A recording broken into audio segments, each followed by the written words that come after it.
Hey everybody, I want to talk about my number one tip for new government contractors. This is a really simple thing that you can do, but it will change the game for you. My number one tip is don't focus on being a prime contractor. When you start government contracting, your focus should be on becoming a subcontractor through teaming. And the best strategy is talk to the customers, talk to the end users, talk to the small business office, talk to all those people that are important around your customer, and then take that information to a prime that you want to lead a contract. Look, there's a lot to learn when you become a government contractor, a lot to learn. And the last thing you need to be doing is trying to figure out how to run an RFP process, what all of that looks like, all the steps, all that kind of stuff. You don't need to be focusing on that. You don't need to be worried about the cash flow that it's going to take to onboard employees, because look, what if you win a contract and you're required to put 20 people on site by the end of the month? Would that make or break your company? Because guess what? You're going to have to pay those employees a minimum of 3, if not 4 paychecks before you're going to get your first check from the government.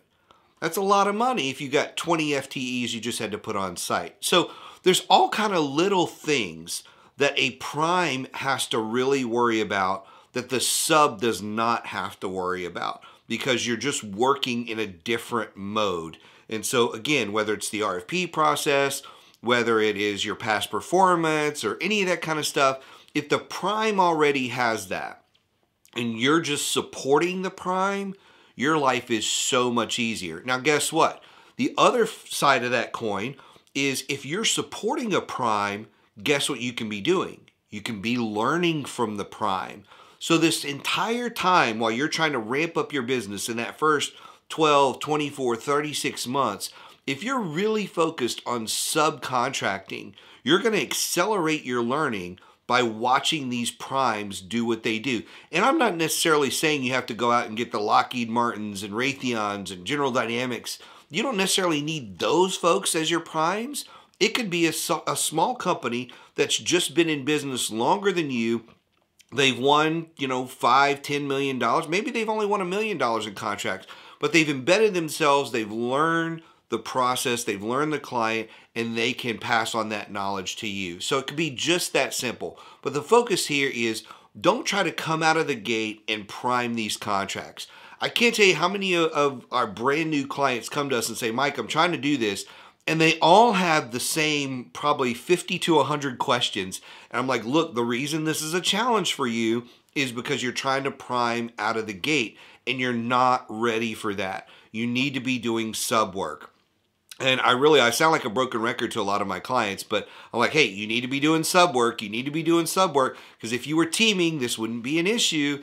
And they're like, yeah, I know. And I'm like, okay, well, if you know, let's slow down, let's back up, and let's look for opportunities to team. And so when you look at your pipeline as a brand new contractor, about 75% of it should all be teaming opportunities. Yeah, you can look for 25% where you're the prime when it's small stuff. So look for small contracts to prime. Your 100,000 or less contracts. Maybe it's 250,000 or less.